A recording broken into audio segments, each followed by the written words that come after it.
Welcome back to Tempo Control. Now, last week during our GDC headlines, we mentioned that a picture surfaced of what looked to be an NX controller, the new Nintendo console.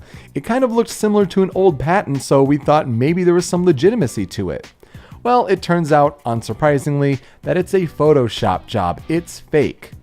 But then, that story didn't end. There were two more pictures of a similar, yet black-looking controller that also surfaced, and this seemed to be pretty legitimate. First of all, it wasn't taken with a potato, but then it was in an office building, and there seemed to be some legitimacy to it.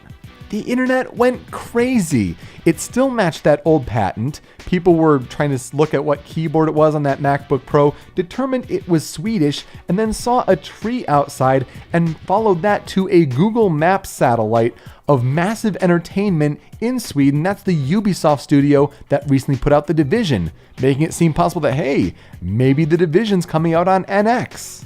Everyone was pretty worried, though, that this was possibly the real thing, because it still looked really ergonomically uncomfortable, just awful to hold, and there were no tactile buttons, instead of more leaning towards a possibility where it's built into the screen with a haptic feedback engine.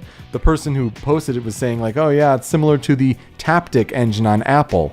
Basically, we were bracing ourselves for the possibility that this was the Nintendo NX controller and that the system might already have failed right out of the gate. But nope, it's fake too. The person 3D printed these controllers, and it's really amazing. He put out a whole video on it. It really just shows where we are currently at with tech rumors today and what is possible.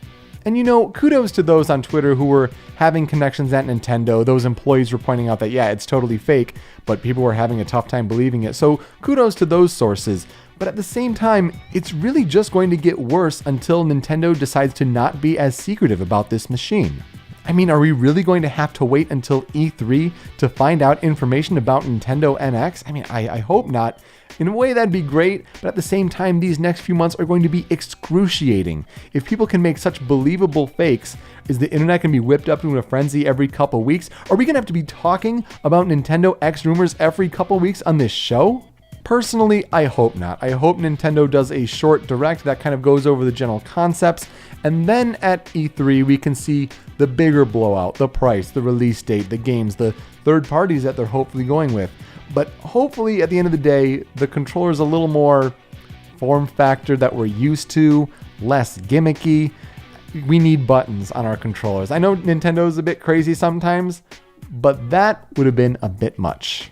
The next few months are sure to be exciting leading up to E3, but if Nintendo keeps quiet about it, the speculation is only going to get worse.